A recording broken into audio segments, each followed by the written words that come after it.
Konsep biaya per unit. Pengertian biaya per unit adalah besarnya biaya yang dikeluarkan untuk menghasilkan satu unit produk atau jasa. Biaya ini diperoleh dengan membagi total biaya produksi dengan jumlah unit yang dihasilkan dalam periode tertentu. Rumus biaya per unit. Biaya per unit sama dengan total biaya produksi dibagi jumlah unit produksi. Komponen biaya produksi. 1. Biaya bahan baku langsung, bahan utama yang membentuk produk jadi. 2. Biaya tenaga kerja langsung, upah tenaga kerja yang terlibat langsung dalam proses produksi. 3. Biaya overhead pabrik, biaya tidak langsung seperti listrik, penyusutan mesin, dan biaya pemeliharaan. Tujuan perhitungan biaya per unit. 1. Menentukan harga pokok produksi, HPP. 2. Menetapkan harga jual. 3. Mengukur efisiensi produksi. 4. Dasar pengambilan keputusan manajerial. 2. Kalkulasi biaya produk berdasarkan sistem tradisional. Pengertian sistem biaya tradisional. Sistem akuntansi biaya tradisional adalah metode penentuan biaya produk yang membebankan biaya overhead pabrik kepada produk berdasarkan satu atau dua dasar alokasi, seperti jam tenaga kerja langsung atau jam mesin. Langkah-langkah perhitungan. 1. Mengidentifikasi total biaya overhead pabrik. 2. Menentukan dasar alokasi biaya, misalnya jam tenaga kerja langsung. 3. Menghitung tarif overhead pabrik. 4. Membebankan overhead ke produk. Contoh rumus tarif overhead. Tarif overhead sama dengan total biaya overhead dibagi total dasar alokasi. Karakteristik sistem tradisional. A. Sederhana dan mudah diterapkan. B. Cocok untuk perusahaan dengan produk homogen. C. Menggunakan satu cost driver utama. 3. Keterbatasan sistem akuntansi biaya tradisional. Keterbatasan utama. 1. Distorsi biaya produk. Produk dengan volume rendah sering dibebani biaya terlalu tinggi atau terlalu rendah. 2. Tidak akurat untuk produk beragam.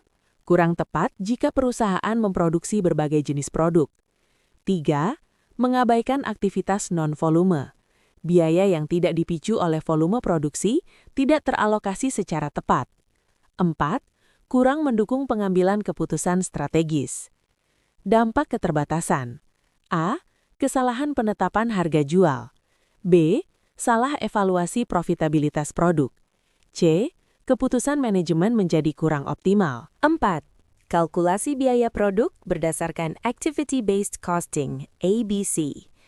Pengertian Activity-Based Costing, ABC. Activity-Based Costing ABC adalah sistem penentuan biaya yang membebankan biaya overhead berdasarkan aktivitas yang mengonsumsi sumber daya, kemudian membebankan biaya aktivitas tersebut ke produk berdasarkan konsumsi aktivitas. Prinsip dasar ABC. A. Aktivitas menyebabkan timbulnya biaya. B. Produk mengonsumsi aktivitas. Langkah-langkah perhitungan ABC. 1. Mengidentifikasi aktivitas utama. 2. Mengelompokkan biaya ke dalam cost pool activity. 3. Menentukan cost driver untuk setiap aktivitas. 4. Menghitung tarif aktivitas. 5. Membebankan biaya ke produk. Rumus tarif aktivitas sama dengan total biaya aktivitas dibagi total cost driver. Keunggulan ABC. A. Biaya produk lebih akurat. B. Mendukung pengambilan keputusan strategis. C. Mengidentifikasi aktivitas yang tidak bernilai tambah. 5. Pengklasifikasian aktivitas. Pengklasifikasian aktivitas dalam Activity-Based Costing atau ABC bertujuan untuk mengelompokkan aktivitas berdasarkan tingkat keterkaitannya dengan produk.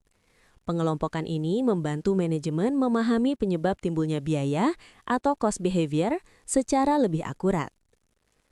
A. Berdasarkan tingkatan aktivitas. 1. Aktivitas tingkat unit atau unit level activities. Aktivitas yang dilakukan setiap kali satu unit produk diproduksi. Biaya akan meningkat seiring dengan bertambahnya jumlah unit yang diproduksi. Contoh: A. Penggunaan bahan baku. B. tenaga kerja langsung. C. Penggunaan listrik mesin per unit. Cost driver, jumlah unit produk, jam mesin, jam tenaga kerja langsung.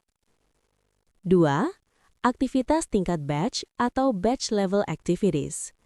Aktivitas yang dilakukan setiap kali satu kelompok atau batch produk diproses tanpa memperhatikan jumlah unit dalam batch tersebut.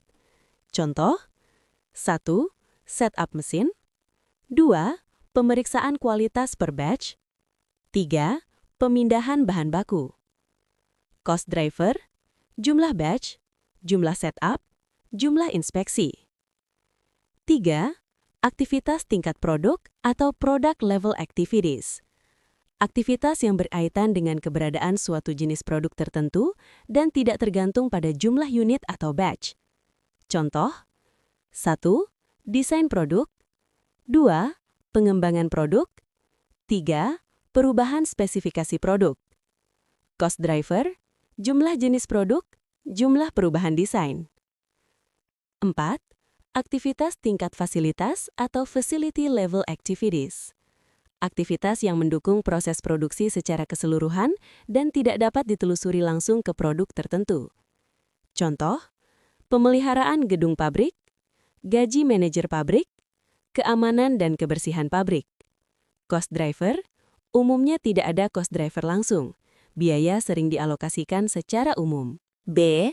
Berdasarkan nilai tambah aktivitas. 1. Aktivitas bernilai tambah. Value-added activities. Aktivitas yang meningkatkan nilai produk di mata pelanggan. Contoh, proses perakitan, proses pengolahan utama. 2. Aktivitas tidak bernilai tambah. Non-value-added activities. Aktivitas yang tidak menambah nilai produk dan sebaiknya dikurangi atau dieliminasi. Contoh, penyimpanan berlebih, rework, menunggu. Terima kasih sudah menonton video saya.